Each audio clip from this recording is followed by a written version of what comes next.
Welcome to Chapter 5 Family Life in Norway.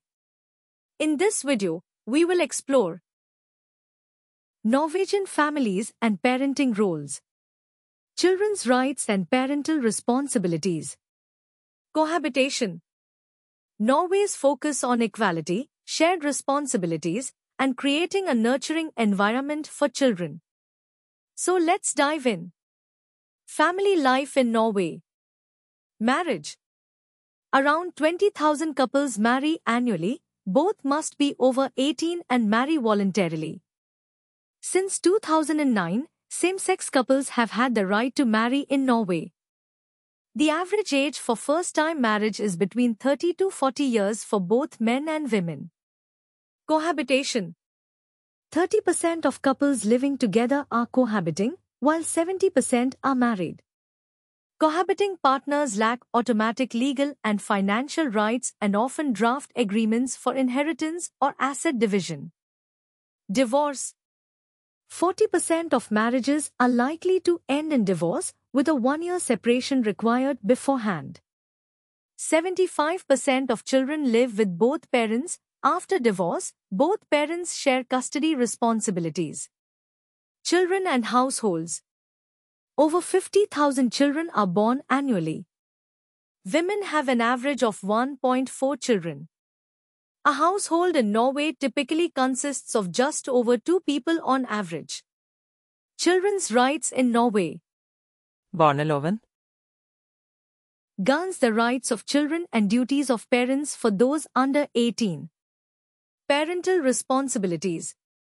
Parents must provide care, food, clothing, and a good upbringing until the child turns 18.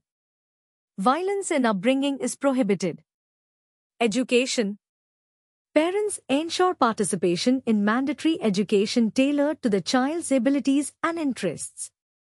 Parental decisions. Parents make decisions until the child can decide independently.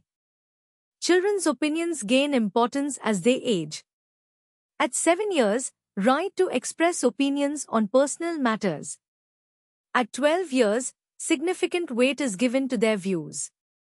At 15 years, independent decisions on education and organizational membership. Contact with parents. Children have the right to contact both parents, even if they live apart. Adulthood. At 18, individuals gain legal independence and financial control. Parenting. Responsibility and influence. Parents are primarily responsible for raising their children, though schools, kindergartens, and activities also influence them. Goals of parenting.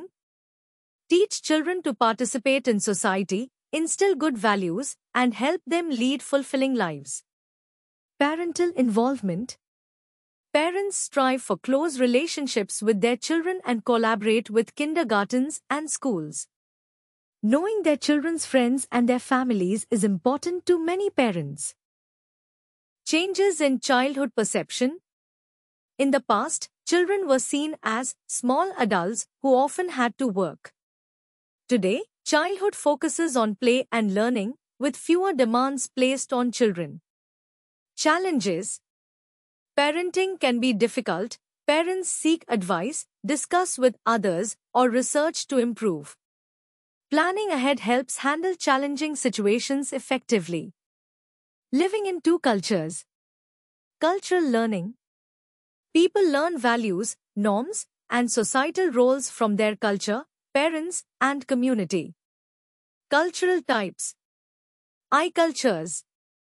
Focus on individualism with values like independence, equality, and gender equality.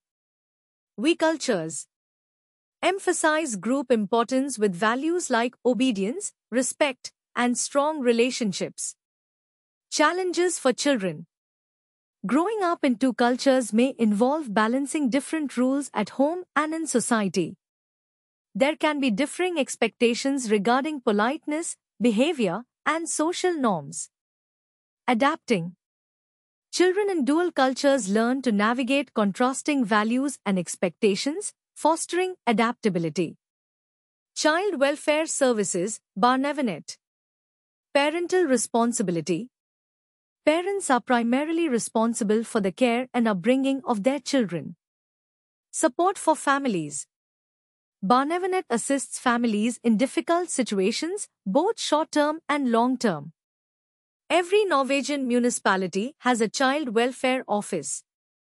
History. Norway established the world's first public child welfare system in the 19th century. The first law, the Vergerättsloven, came into effect in 1900 to protect vulnerable children. Responsibilities of Barnevernet. Ensure children and young people grow up in a safe environment. Provide support measures such as counseling, respite care, and support contacts. Protect children by working with families or, if necessary, placing them with a new family. Rights and duties. Child welfare staff are bound by confidentiality.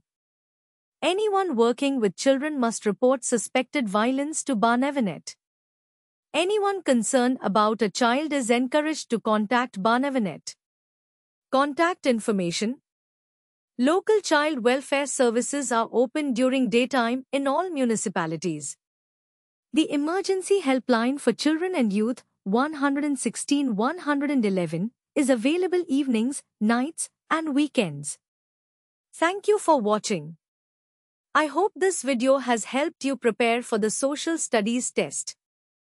Remember, every bit of practice brings you closer to success. Don't forget to like, share, and subscribe for more helpful content. Your support means a lot and keeps us motivated to create more videos like this. If you have any questions or suggestions, feel free to leave a comment below. I'd love to hear from you.